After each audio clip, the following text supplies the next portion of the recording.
शुक्राचार्य दैत्यों के गुरु कहलाते थे, वहीं देवों के कट्टर दुश्मन। पर ऐसा क्यों? जय श्री राम मित्रों, मैं नीतू पांडे यूट्यूब चैनल पर आप सबका स्वागत करती हूँ।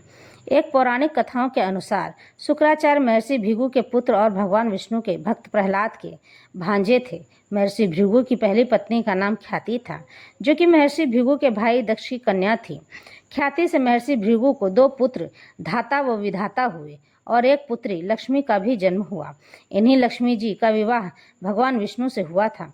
महर्षि भृगु के और भी बहुत से पुत्र हुए, उष्णस और च्यवन आदि।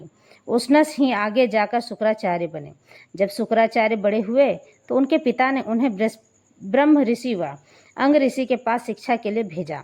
अंग ऋषि ब्रह्मा जी के मानस पुत्रों में से सर्वश्रेष्ठ माने जाते थे और उनके एक पुत्र बृहस्पति भी थे, जो बाद में देवों के गुरु बने। वहाँ अंग ऋषि के आश्रम में शुक्राचार्य के साथ बृहस्पति भी पढ़ते थे।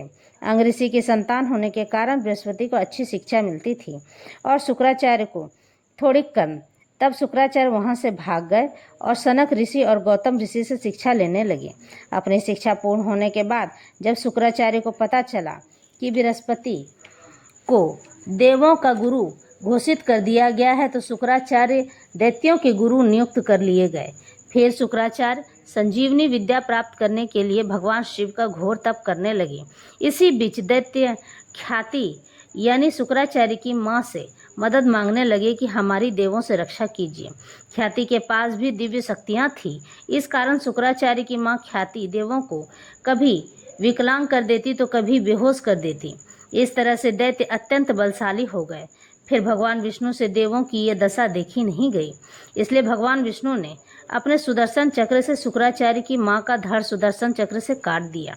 ये बात जब शुक्राचार्य के पिता भृगु ऋषि को पता चली तो भृगु ऋषि ने श्राप दिया कि भगवान विष्णु को कि जिस तरह से मैं अपनी पत्नी के लिए तड़प रहा हूँ, तुम भी धरती पर माँ के गर्भ से जन्म लोगे और 9 महीने कोख में रहकर तड़पोगे। इसलिए पृथ्वी पर जितने भी अवतार हुए, वामन अवतार, परशुराम अवतार, कृष्ण अवतार आदि माँ के गर्भ से हुआ और इस तरह शुक्राचार्य देवों के दुश्मन बन गए।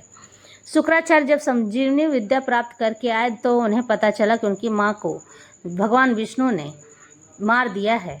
इस कारण से शुक्राचार्य के मन में क्रोध भर आया और अपनी माँ को न बचा पाने के कारण वो देवों के दुश्मन बन गए और दुश्मन बने ही रहे और हमेशा कुछ न कुछ करते ही रहते थे देवों के दुश्मन बने रहने के लिए, देवों को परेशान करने के लिए। इस कारण से वो देवों के दुश्मन बन गए।